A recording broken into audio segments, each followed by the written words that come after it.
Okay, so in the 1920s, before the goofiness of cryptocurrency and sports betting, people used to actually invest in stocks instead of if LeBron was going to put up a triple-double. The stock market in this era was thriving because people actually had money due to the roaring 20s. Well, money is kind of an overstatement.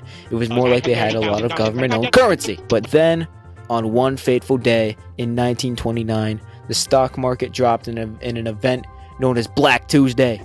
All the banks shut down after too many people tried to withdraw all their money. This event catapulted the United States of America into the Great Depression.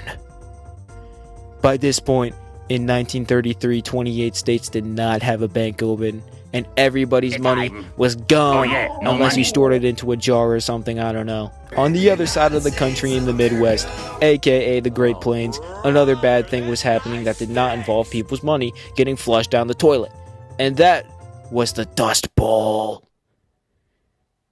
Dust Bowl! Due to how dry the soil was in the West, the wind would pick it up, creating whatever the heck these were. These absolutely giant dust storms would be up to almost 12,000 miles long and would go 60 miles per hour. Holy crap, that is way too fast to be messing around with, because imagine a giant ball of doom and despair charging towards you at the legal speed limit.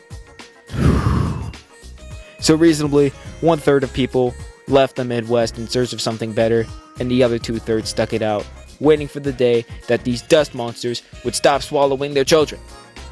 And that better was California. Was it really better? This land is your land, this land is my land, I'm a Texas tiger. Across the country, due to the Great Depression, something was going up, and it wasn't that good. The unemployment rate. The unemployment rate is the amount of people who are unable to find work, and it was pretty bad during the Great Depression, obviously, as no one had any money. It was up to 25%, which is the highest in US history. So to recap, nobody could find a job, nobody could find a home, and everybody's went money down with the banks years ago. Speaking about how nobody could find a home, let's talk about Hoovervilles.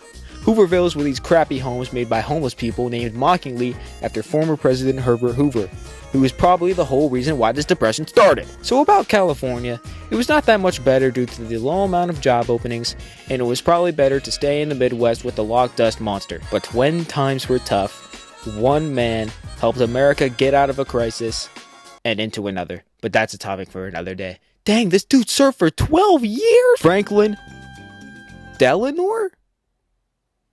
Okay, yeah, Franklin Delano Roosevelt, in the height of the Great Depression, started his now famous New Deals, which helped America catapult itself out of debt, which it desperately needed. He aimed at providing relief, recovery, and reform, and there were dozens of these, including, but not limited to, the CCC, TVA, NRA, SEC, and SSA.